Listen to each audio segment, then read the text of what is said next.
we're laying out the details for plumbing, electrical, and heating and cooling.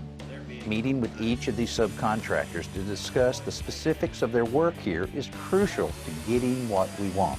It also clarifies a lot of issues for these guys and lets us take advantage of their input.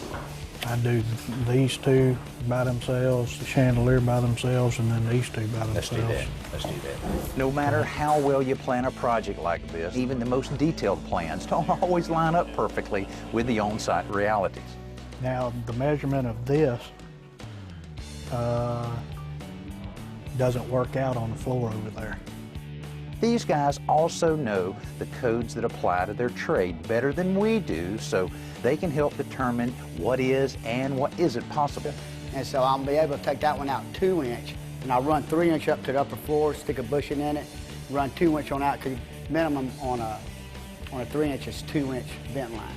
And so we'll be okay to run a 2 out and reduce it down. Okay, good.